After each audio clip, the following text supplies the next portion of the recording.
Buenas tardes. ¿Quieres que te diga o te cuente que tú no sepas? Decimos, señor consejero, soy esto, ¿no? De Industria y Medio Ambiente, decimos, señor general jefe de la clase de provincia de Badajoz, señoras, señores, queridos amigos, compañeros, socios de la Real Sociedad Económica de Amigos del País.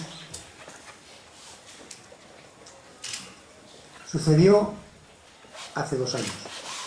En Mérida se celebraba la entrega de las medallas de Extremadura, entre otras, la correspondiente a esta Real Sociedad que recogió, prescindiendo bizarramente del bastón, nuestro hoy presidente de honor, don Francisco Pedraja.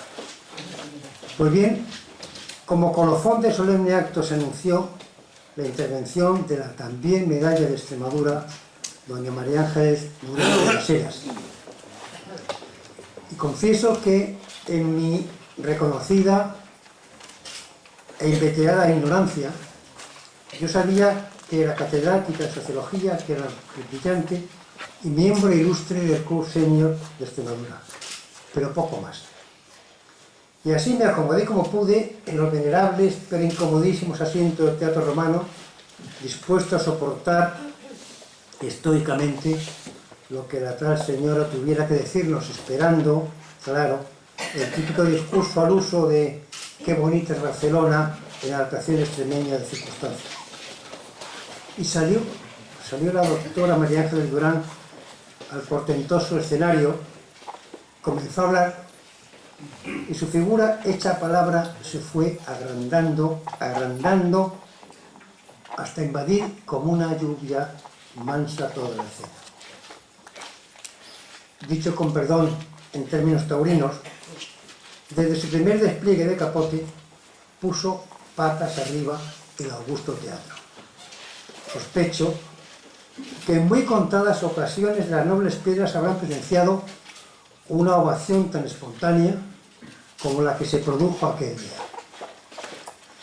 Claro que toda la vida tiene su haz y su en vez, y cuando hace unos días le anuncié a una importante personalidad política extremeña la celebración de este acto, me respondió tras fruncir el ceño como para hacer memoria: ah, sí, aquella señora que nos puso a caer de un burro en Mérida. Son percepciones distintas de una misma realidad, quizá la eterna dicotomía entre el pueblo y la clase política. Yo me quedo con la ovación, me quedo con el aplauso. Pues bien, allí mismo comenzó la intrahistoria del acto que hoy celebramos, porque sin necesidad casi ni de mirarnos, convinimos que como fuera teníamos que conseguir que la profesora Durán de las Heras nos honrara con su presencia en la celebración de nuestro bicentenario.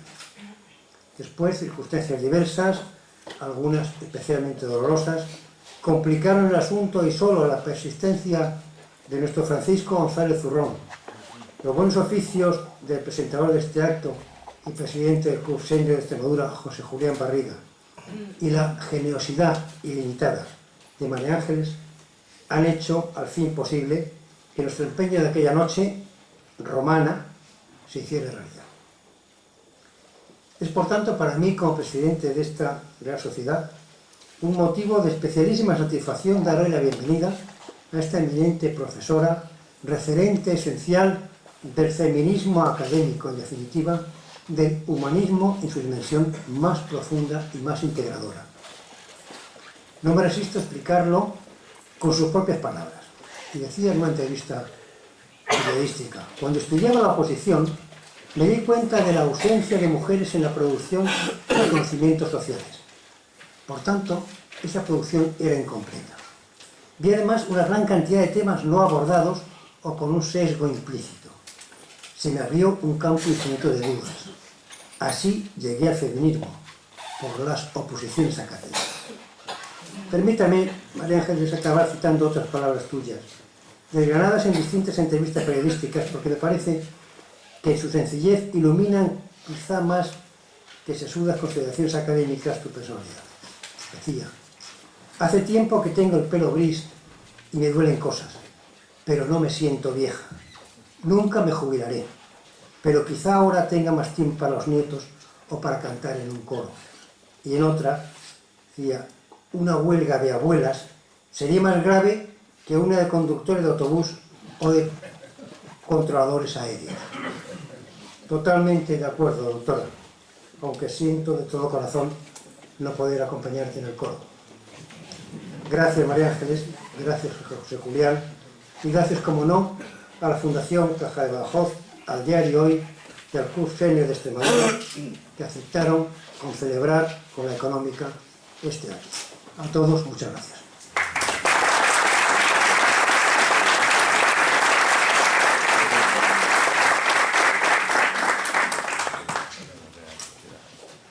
Sí, buenas tardes. Para mí, de nuevo, es un honor y me siento bien retribuido en estar esta tarde aquí. Y comienzo por felicitar a la Económica de Badajoz por el acierto y por la insistencia en tener la oportunidad de escuchar a María Ángeles Durán. Si nos dijeran a cualquiera de nosotros que señaláramos 2 o 3 grandes personalidades extremeñas de notoriedad nacional o internacional, o aquellas personas que creyéramos que tienen mayor relevancia en ámbitos académicos o de repercusión social, yo principiaría por la extremeña María Ángeles Durán. Y lo digo con conocimiento y repasando la lista de personalidades importantes que nuestra comunidad autónoma tiene en todos los aspectos de la vida pública y privada y académica. He dicho la extremeña María Ángeles Durán y de inmediato puntualizo que si repasan cualquier biografía de María Ángeles Durán verán que es nacida en Madrid en el año 42. A esta señora no le importa que digamos la edad. Al contrario, yo creo que la asume y la enarbola como bandera de productividad y de inteligencia y de talento. Lo que ocurre es que los abuelos, el padre de María Ángeles, son de un pueblecito de la Sierra de Gata, de Cilleros, y todos los recuerdos primeros de María Ángeles, de la infancia, de la juventud y también de la madurez, tienen esa referencia en la extremeña Sierra de Gata. Y comienzo por estos aspectos más personales relacionados con Extremadura para enmarcar la personalidad y la trayectoria profesional de María Ángeles. María Ángeles Durán se licenció en Políticas y Económicas y se doctoró en Ciencias Políticas en la Universidad Complutense, con una tesis doctoral que ya era indiciario de por dónde iba a caminar las preocupaciones académicas de la profesora Durangueras, el trabajo de las mujeres. Decía que esta trayectoria profesional tiene, sin embargo, algunos hitos que podría extenderme en muchos de ellos, pero me voy a permitir señalar unos cuantos, nada más 4 o 5 hitos que yo creo que justifican lo que antes decía de la elección que yo me he permitido hacer como la gran extremeña de mayor proyección nacional o internacional. María Ángeles Durán es Premio Nacional de Investigación en la rama de Económicas, Sociología y la rama jurídica, que se intercalan, y hablar del Premio Nacional de Investigación, todos los aquí presentes sabemos de lo que hablamos. María Ángeles Durán ha sido presidenta de la Federación Española de Sociología, directora de la Cátedra UNESCO sobre Políticas de Género e Igualdad de Derechos entre Mujeres y Hombres, ha sido directora del Seminario de Estudios de la Mujer, que es el precedente del Instituto Universitario de Estudios de la Mujer de la Universidad Autónoma de Madrid. Es doctora honoris causa por la Universidad de Granada, por la Universidad de Valencia, por la Universidad Autónoma de Madrid. Es medalla de oro al mérito del trabajo. Es Premio Nacional de Investigación, ya lo he dicho, Pascual Madoz. Y es una persona de tanta relevancia que en 2004 la Universidad Autónoma de Madrid instituyó el Premio María Ángeles Durán y que se viene otorgando sucesivamente año a año. Pero el aspecto probablemente más importante en esta biografía inabarcable, porque tendríamos que detallar cantidad de trabajos elaborados, de libros publicados, de tesis dirigidas, de conferencias, de asistencia a organizaciones internacionales, es que ha sido pionera en tantas cosas en la universidad y en la vida social de nuestro país. María Ángeles Durán fue la primera mujer que obtuvo en España una cátedra de sociología. Y ha sido la primera mujer que en España ha presidido la Federación Española de Sociología. Si tuviéramos a personas del ámbito de la sociología y de la economía en ámbitos nacionales o internacionales, decir, oye, defíneme la personalidad académica de María Ángeles Durán, nos dirían algo parecido a esto. Es la pionera en la interconexión de sociología y economía, en determinados aspectos, pero muy importante. Es la pionera, es la primera en poner de manifiesto el valor del trabajo no remunerado en la economía global, y probablemente de algo de esto nos hablará. Es una especialista en los costes sociales que tienen todo tipo de intervención del trabajo, no solamente no remunerado o no monetarizado, en el sentido de dar visibilidad a la economía invisible, que ella explicará por ahí. Pero yo me quedaría con una referencia que no encontramos en sus biografías, pero que es absolutamente cierta, que gracias a la labor de María Ángeles Durán, Naciones Unidas ha incorporado en las bases de los baremos de medición de desarrollo de todas las naciones el coste invisible del trabajo no visible. Aquello que llaman la monetarización o la no monetarización de los trabajos no visibles, que son los trabajos de prestación de servicios que hacen en determinados ámbitos, no solamente la mujer, sino también los hombres. Y voy a terminar con algo que ha referido el presidente de la Económica, pero que yo creo que a todos los extremeños nos cautivó aquella noche en el Teatro Romano de Mérida, en que escuchamos a una señora, yo dije una señora de pelo blanco, una dama, la dama del pelo blanco, y que nos llegó al alma y al corazón. Y tuvo una especie de resonancia casi yo diría, no sé si bíblica, pero algo parecido a lo que dice el Eclesiastés, de pasan los tiempos, pasan los gobiernos, de uno u otro color, y Extremadura sigue, ¿os acordáis bien? Y para qué decir y reconocer dónde sigue nuestra querida Extremadura, que María Ángeles Durán se atrevió a decir que le duele en el alma. Yo creo que ese compromiso con nuestra tierra, ese dolor absolutamente razonable y valiente y comprometido, es lo que hoy nos hace feliz a muchos, imagino que a todos ustedes, de tener con nosotros a una extremeña tan singular y tan particular como es María Ángeles Durán. Muchas gracias.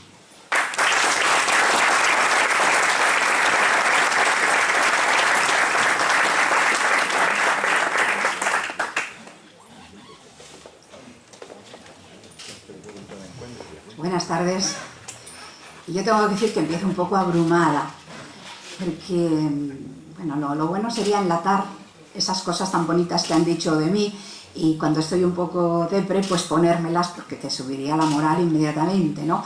No es frecuente que todos los días le digan estas cosas tan bonitas aquí a esta servidora que está esta tarde con ustedes.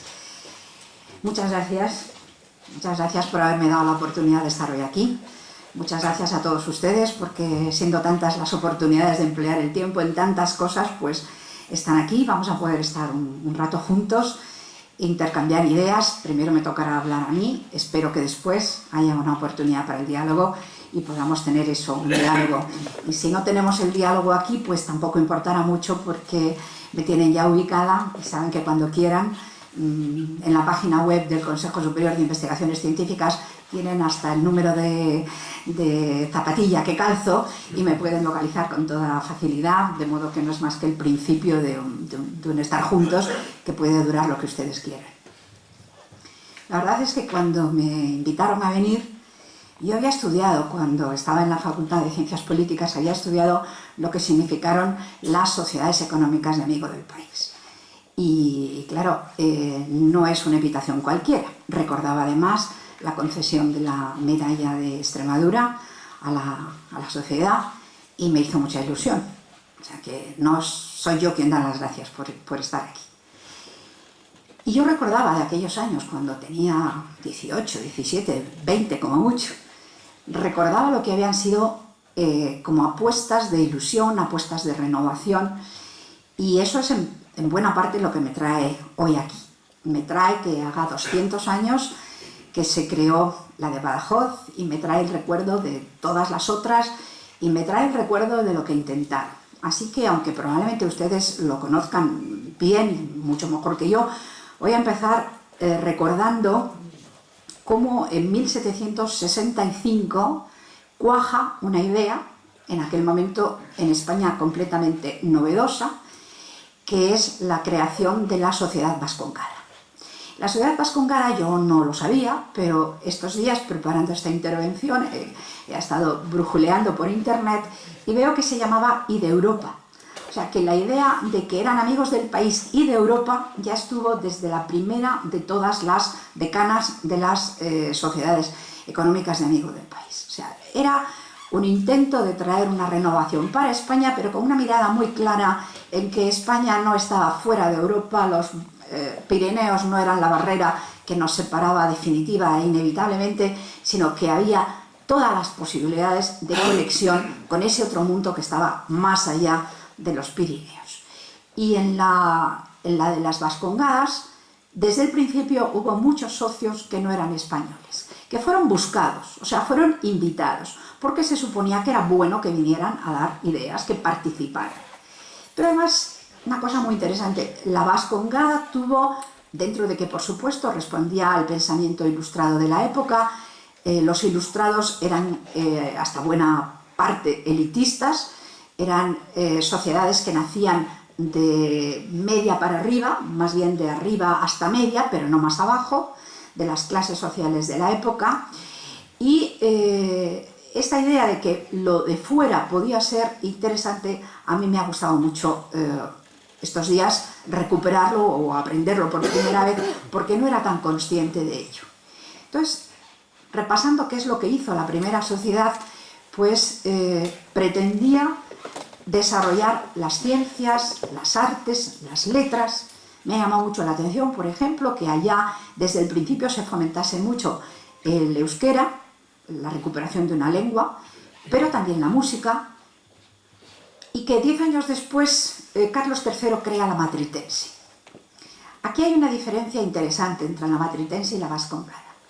La Matritense queda muy claro, dentro de que es, por supuesto, uno de los mejores monarcas que ha habido en la historia de España, que hay los mismos grandes ideales del pensamiento ilustrado, de renovación, innovación, crecimiento, enseñanza, educación, ciencia, escucha al otro, respeto en las opiniones del otro, son liberales. Hay algo nuevo, relativamente nuevo, que es que la corona tiene mucho interés en fundar, entre otras cosas, para que le sirvan de caja de resonancia y de apoyo de cara al resto de la sociedad. O sea, no es tanto una sociedad que surge desde fuera, sino que ya es la propia corona, y por extensión pudiéramos decir el Estado, quien desea crear faros de adelantamiento en donde quiera que haya condiciones favorables.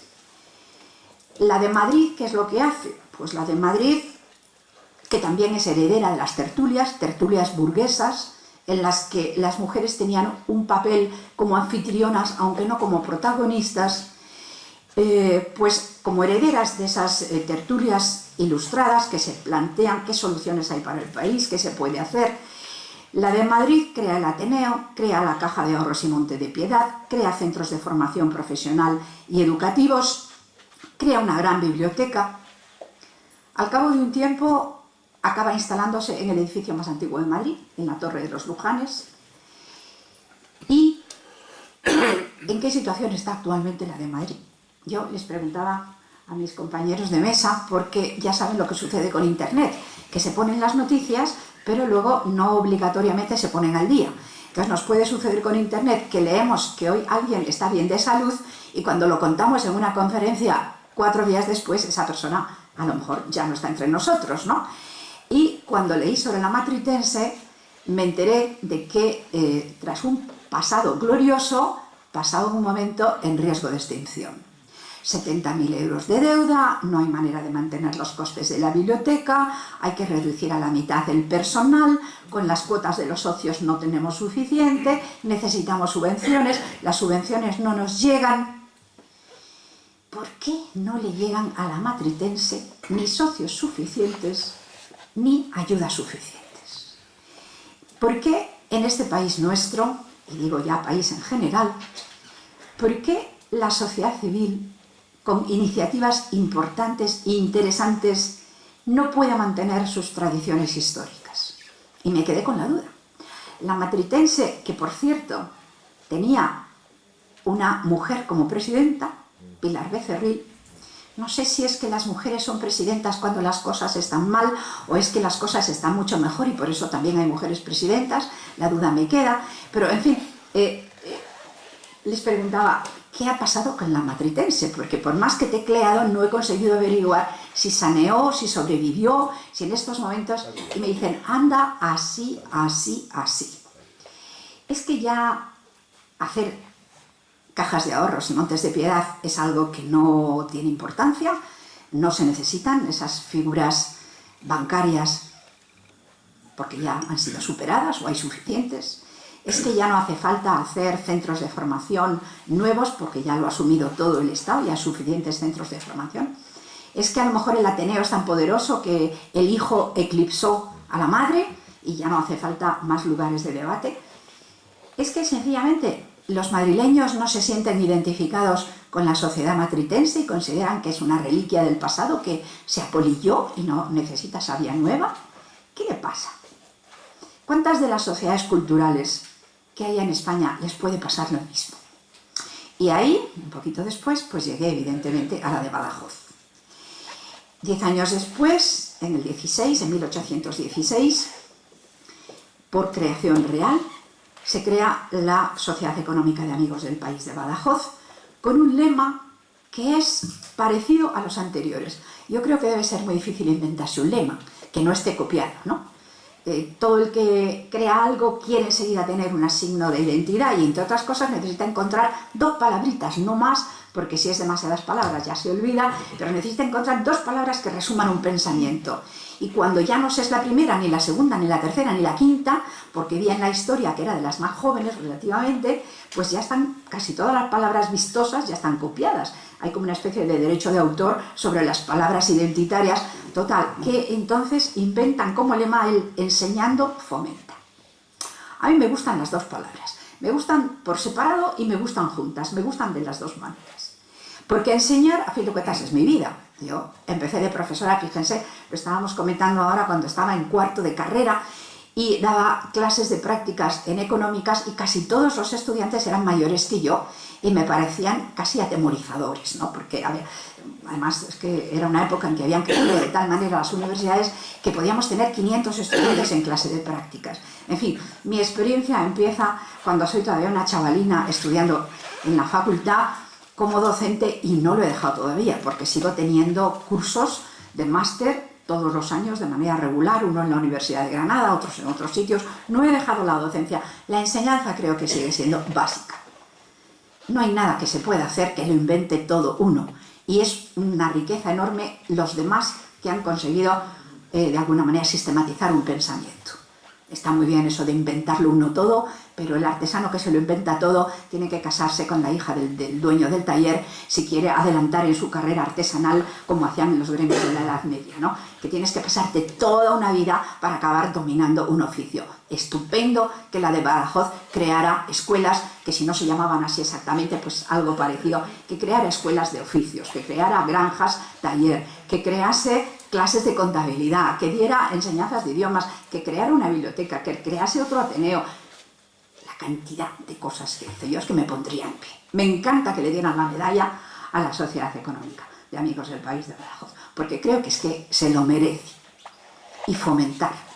¿Qué es fomentar? Ay, así como enseñar está clarísimo lo que es enseñar, fomentar no está tan claro, ¿verdad? ¿Qué era el Ministerio de Fomento? Ministerio de Fomento era una especie de hacienda mezclada con industria, mezclada con economía. Era un ministerio en que muchas cosas estaban ahí revueltas. Si no recuerdo mal, incluso, por ejemplo, estudiando, y a ello me movió en buena parte Barriga, estudiando a Concepción Arenal y aquella época, me parece recordar que incluso el trabajo, las primeras instituciones sanitarias y de servicios sociales o de asistencia social han dependido en alguna época de fomento, ¿no? ¿Qué es fomentar? Si nos vamos al diccionario, fomentar es en realidad hacer crecer. ¿Pero hacer crecer qué? No los parásitos, no las plagas. Será que queremos hacer crecer algo. Pero ¿qué es lo que queremos hacer crecer enseñando? ¿Qué es lo que enseñando fomenta esta sociedad a lo largo de 2 siglos? Fomenta el respeto, fomenta la convivencia, fomenta el crecimiento económico, fomenta el arte. Pues de todo parece ser que es lo que pretende. ¿Me permite una pregunta incómoda? Eso es lo que pretende. ¿Y cuánto es lo que consigue? ¿Lo consigue sola o lo tiene que conseguir asociándose con otras entidades, otras fuerzas sociales? Yo creo que, porque así lo pensaba el pensamiento ilustrado, que sin duda iba muy por delante y mucho mejor, para mi gusto, de los pensamientos dominantes en siglos anteriores, pero el pensamiento ilustrado en algunos puntos nace, digamos, deficitario. Yo creo que nace deficitario en el sentido de que hereda algo del despotismo ilustrado, en que es todo para el pueblo pero sin el pueblo. Y en ese pueblo que le falta, porque es la época, y son adelantados a su época, pero aún así es la época, y esta no es la época. Yo creo que esa época no se da cuenta del poder enorme social que tienen 3 grandes colectivos sociales. Y esos 3 colectivos sociales serán, por una parte, el campesinado. O cuentas con él o acabarás teniendo guerras civiles, acabarás teniendo sucesos sangrientos y terribles que están en la memoria de todos. O cuentas con el proletariado. Si no cuentas con él, nunca podrás tener un desarrollo industrial, porque el desarrollo industrial lo hacen a medias los que trabajan, y en gran parte los que trabajan, sobre todo en los inicios de la industrialización, es el proletariado industrial, y los que crean los puestos de trabajo, que es el empresariado. Pero lo hacen a medias. La iniciativa la lleva el empresariado, pero no puede hacer solo una revolución industrial, tiene que hacerlo también contando con el proletariado. ¿Y qué dice el proletariado? Quiere decir los sindicatos de los trabajadores. Y después, finalmente, tiene que contar con las mujeres. Las mujeres de los salones burgueses que propiciaron el nacimiento del pensamiento ilustrado fueron muy importantes y casi nadie se acuerda de ellas. Eran anfitrionas, eran mujeres que facilitaban que fuera posible que sus esposos, sus hijos, se reunieran y, libres de otras preocupaciones, pudieran pensar en el futuro del país. Pero es que ha sucedido una revolución entre los 200 años en que se iniciaron las sociedades de amigos del país y hoy. Y esa revolución fue, por una parte, la revolución, casi diría, que el final del antiguo campesinado, no se parece en nada el campesinado de hoy al campesinado de hace 200 años, un campesinado hambriento, desposeído, humillado, no se parece en nada al campesinado de hoy, afortunadamente. Tampoco se parece en nada lo que fue los inicios de la nueva clase del proletariado industrial a lo de hoy. El proletariado de hoy es una clase media que se asienta en el proletariado de otros países. El proletariado europeo es la clase media mundial. Y desde luego ha habido una revolución en lo que es la situación de las mujeres. Yo, si me permiten, con cierta astucia, he antes ya introducido la idea de que la matritense que está en riesgo de si naufraga o no naufraga, la dirige una mujer. Por fortuna, todas las sociedades tienen directivas que son múltiples, no son unipersonales, hay mucha gente tirando de cada sociedad, pero siempre tiene que haber un presidente. Y sin conocer para nada a ninguno de ustedes, porque todavía no he tenido ese gusto, más que puntualmente alguna persona suelta, He entrado en internet y he visto cuál es la biografía de todos los presidentes que esta sociedad ha tenido. Y o internet está despistada, que puede ser, o no he visto ningún nombre de mujer en la presidencia. Entonces, claro, no he podido dejar de hacerme algunas preguntas. Primero, internet puede estar equivocada, no ser completa. Puedo que yo haya leído lo de hace más tiempo y no lo de ahora. Pero también es muy posible que esa gran, enorme transformación que ha sido el cambio en la posición de las mujeres, en el acceso a la educación, todavía no se haya notado, como creo yo que acabará notándose en todas las instituciones. Y a lo mejor hay huecos por aquí, por allá. Yo les puedo decir que aquí en primera fila hay algunas entidades importantísimas en las que ya ha entrado la mujer. A derecha e izquierda, por allí más o menos. Veo al ejército, donde han entrado las mujeres. Estoy no viendo representantes de la Iglesia, todavía no han entrado mucho, eso es cierto. A ver, el actual jefe de la Iglesia Católica si acaba abriendo un poco la mano. Se dijo que íbamos a nombrar directamente cardenalas porque estaba complicado nombrarlas antes de otros niveles. En iglesias muy hermanas a la nuestra, como es la anglicana, tenemos, y no sin conflictos, y no sin divisiones internas, y no sin grandes problemas, evidentemente, pero tenemos mujeres obispas anglicanas. ¿Cuándo tendremos cambios parecidos? Puede haber progreso de un país sin que las mujeres estén luchando en todas las filas. Y no solamente desde detrás en la retaguardia en casa. Mira que lo de casa es importante, que yo le he dedicado la vida entera a trabajar el papel de las mujeres dentro de casa y que no hay país sin casas bien ordenadas y que no hay país sin hijos, que por ahora no los hacen las máquinas. Y que no hay país que valga la pena de vivirse si no tiene unos ancianos bien cuidados. Y gente que se queda en paro y que le dicen, vente a comer todos los días a casa, que mientras yo esté no te va a faltar un plato en mi mesa. Sin todo eso no hay un país que valga la pena vivirse. Pero las mujeres tienen que estar en todas partes. Que solo tenemos 1,3 hijos y vivimos casi 90 años. Y en 90 años, 1,3 hijos, fíjense la cantidad de años que quedan todavía libres para ser lo que se quiera. Y es que en Extremadura, de cuando yo era niña a ahora, tanta cantidad de mujeres analfabetas conocí siendo niña. Y hoy no quedan. Las viejitas, las de mi edad más o menos, esas todavía quedan analfabetas, pero de las más jóvenes. Y en la universidad, bueno, todos ustedes se han paseado por la universidad y ¿qué ven? En la primera fila, ¿qué se encuentran? En los premios extraordinarios, ¿qué se encuentran? Entre las vicedecanas y las vicerrectoras, ¿qué se encuentran? Chicas. Pero,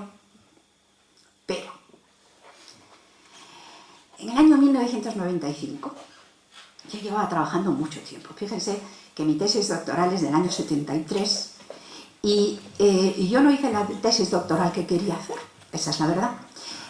Había estado trabajando años antes en un programa de formación profesional donde dirigí el primer gabinete, creo que hubo en España, de análisis de resultados. Y estaba analizando si los cursos de formación que se estaban dando en toda España servían para que la gente se colocara, no se colocara, progresara. Visité gran parte de España recorriendo los centros de formación profesional y bueno, llegó un día en que mi gabinete de estudios de resultados sacó unas cifras que no gustaron demasiado y de repente un día pues no pude seguir trabajando en lo que hasta entonces había estado trabajando, tuve que cambiar a otro trabajo distinto y se me quedó a medias de hacer una tesis sobre la formación profesional. Fíjense qué buena conexión con las sociedades de amigos del país, que fueron las introductoras de este tema en toda España. Se me quedó una tesis colgada y sin acceso a los datos que llevaba preparando durante años. Y entonces tuve una oportunidad de hacer una investigación distinta sobre la situación de los universitarios y de ahí, rodando unas cosas con otras, me vino la posibilidad de hacer una nueva tesis sobre el trabajo de las mujeres en España. ¿Se pueden creer que fui a sindicatos y pedí que me dieran desglosados los trabajos, las cifras para hombres y mujeres en el empleo y que la contestación fue: aquí no discriminamos a las mujeres, no tenemos los datos por separado? Así fue, ¿eh? Así fue.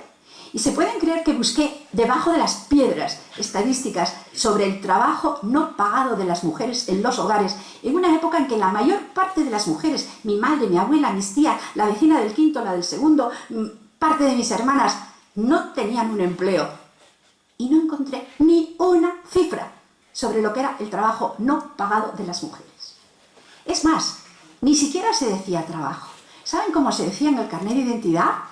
¿Alguno de ustedes tiene edad para recordar lo que ponía? ¿Qué ponía? SL, sus labores.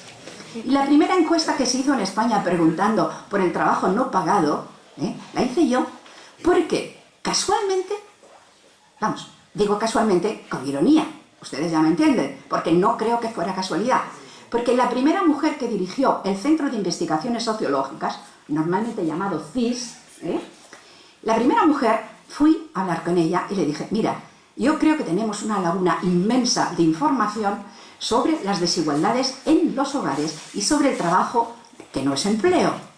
Y me concedió una ayudita, no muy grande, pero suficiente para hacer una encuesta nacional de las de 1.200 entrevistas, no más, una encuesta pequeñita de andar por casa sin grandes calidades muestrales ni de ningún tipo, como son las que suele hacer el INE. Y hice la primera encuesta en la que se preguntó sobre el trabajo no remunerado. ¿Y saben qué me contestaban las mujeres? Decían, no, si yo no trabajo. Yo hago mis obligaciones.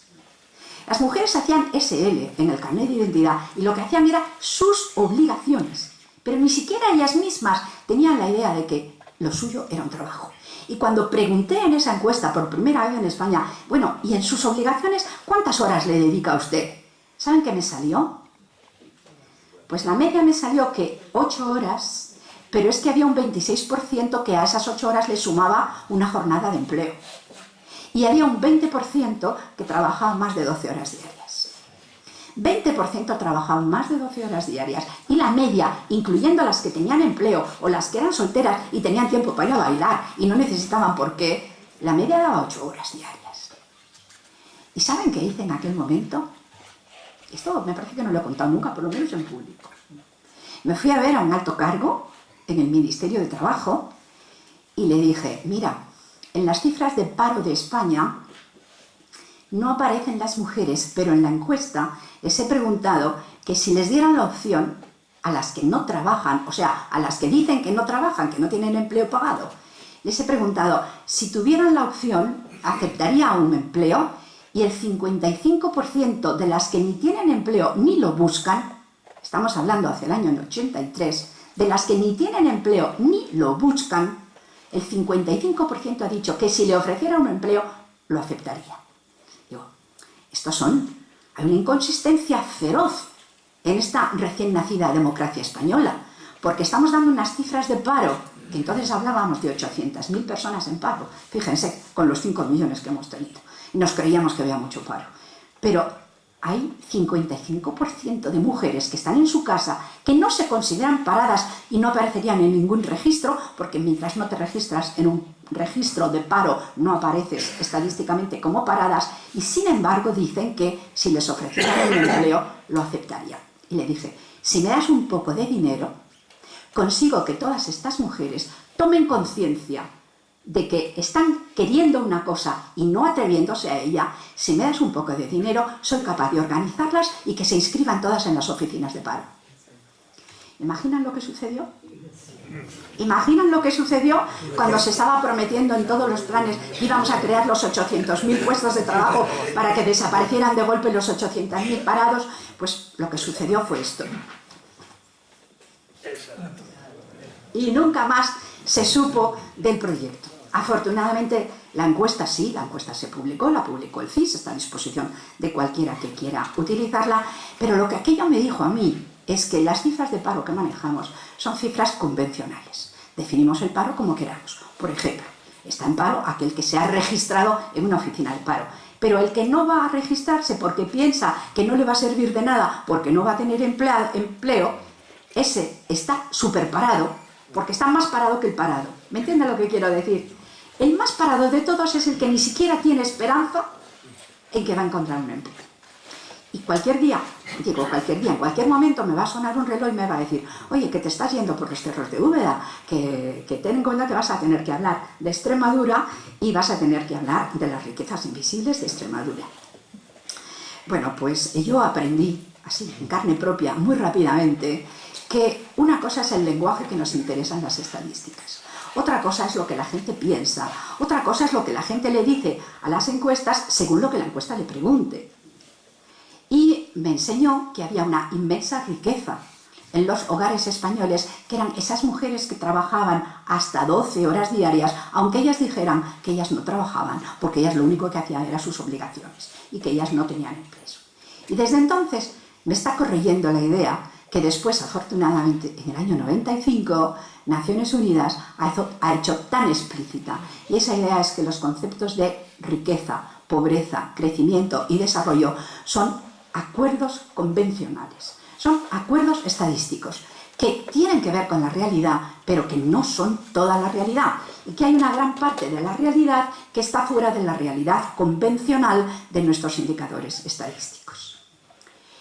Y cuando en el año 95 Naciones Unidas dijo todos los países tienen que cambiar el marco de análisis macroeconómico, y miro principalmente a quien tengo que mirar, cuando Naciones Unidas dijo eso, todos los países que estaban presentes en la conferencia de Pekín firmaron el documento de la plataforma de acción y se comprometieron a revisar el marco de análisis macroeconómico para incluir indicadores sobre el trabajo no visible, que no es por casualidad, es el trabajo que en todo el mundo hacen sobre todo mujeres, y que con cifras del Instituto Nacional de Estadística, de la encuesta de uso del tiempo, que se ha convertido en el instrumento estadístico más eficaz para medirlo, y en la encuesta de 2010, ¿saben cuál es la diferencia de tiempo de trabajo de hombres y mujeres para el conjunto de España con las herramientas del Instituto Nacional de Estadística, que es metodología Eurostat, e infraestima considerablemente los tiempos del cuidado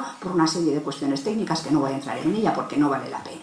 Pero, en resumen, con metodología Eurostat, que es la que emplea el INE, que mide cómo se usa el tiempo, que es metodología muy buena porque son muestras muy bien hechas, muy grandes, en fin, tienen infinidad de ventajas. Me da una envidia como investigadora inmensa, porque cuesta 5 millones de euros el trabajo de campo nada más. Como investigadora individual jamás tendré 5 millones para hacer una encuesta, o sea que admiro el trabajo que hace el INE, lo envidio, lo uso constantemente, pero con esa metodología que infraestima los tiempos del cuidado, apareció en el año 2003, que es la primera vez que se hizo, apareció que el tiempo de trabajo global, sumando el remunerado y el no remunerado en España, es más el componente no remunerado que el componente remunerado.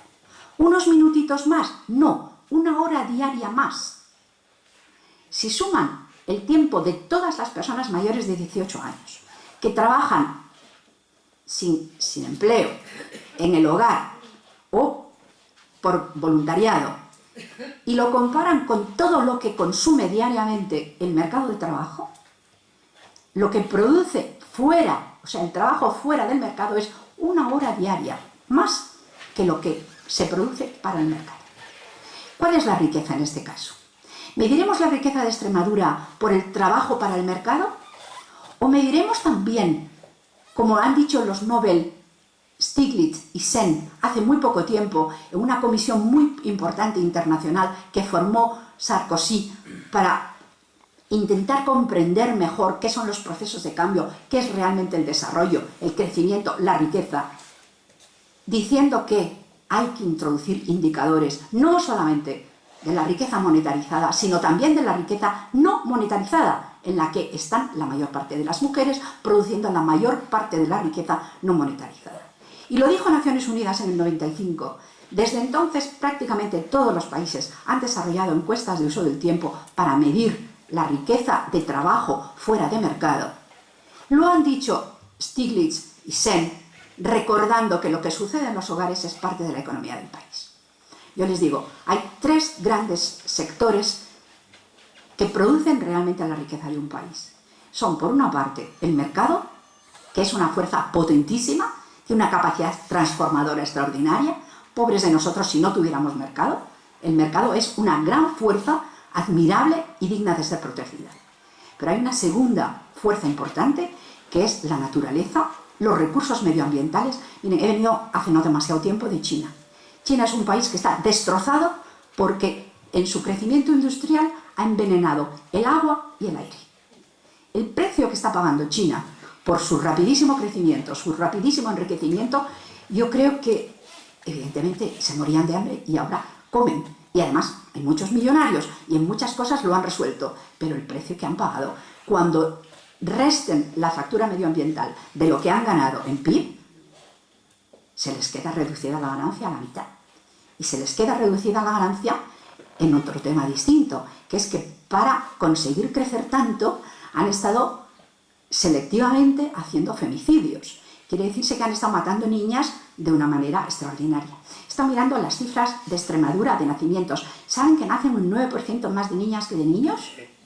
Pues en lugar de niñas extremeras fueran niñas chinas, ¿saben qué es lo que se habría pasado? Que en lugar de ser 109%, la tasa de masculinidad sería probablemente 120, 130.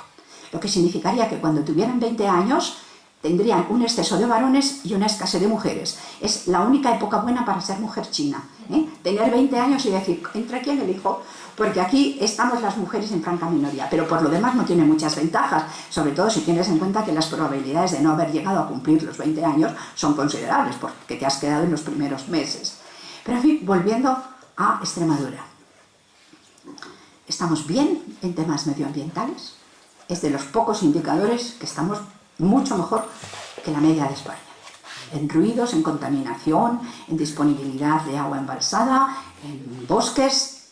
Bueno, menos mal, no, porque les tengo que confesar una cosa. Y es que me negué a venir en plan lloreras.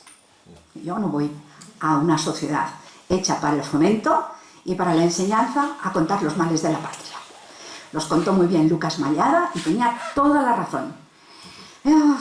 ¿Quieren que les cuente los males de Extremadura? ¿Por dónde quieren que empiece? ¿Quieren que empiece por la renta per cápita? ¿Quieren que empiece por la deuda? ¿Quieren que empiece por la posición relativa? ¿Quieren que empiece por el índice de crecimiento industrial? ¿A que no? No, por lo menos no hoy, no hoy. Pero algunas cosas buenas sí tenemos.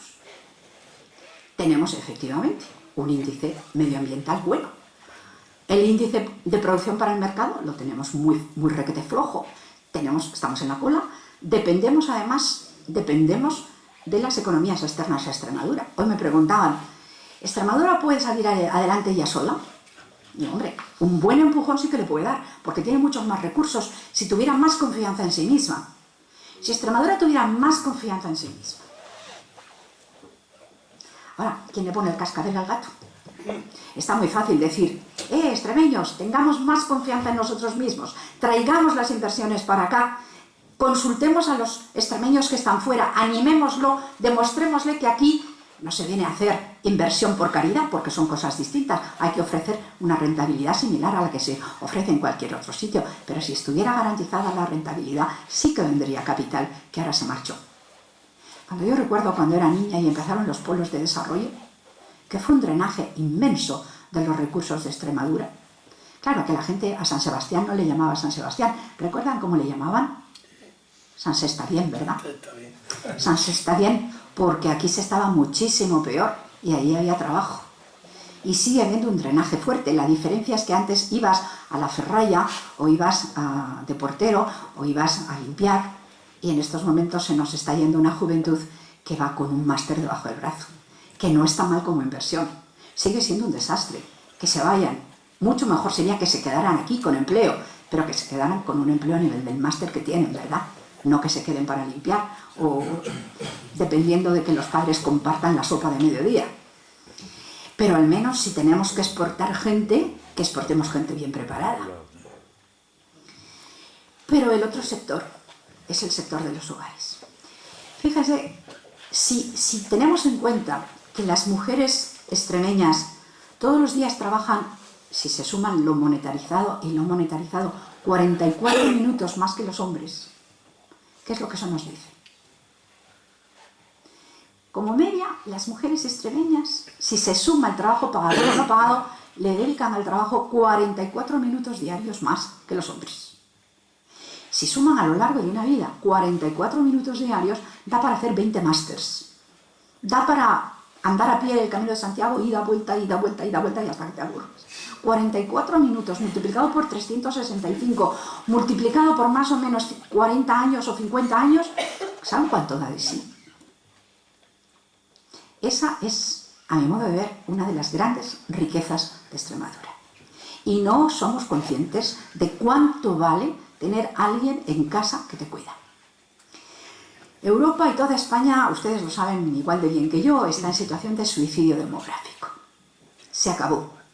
Hubo un momento en que éramos una potencia, ahora todavía somos potencia financiera y cada vez menos, potencia industrial y cada vez menos, pero sobre todo potencia demográfica hemos dejado de serlo.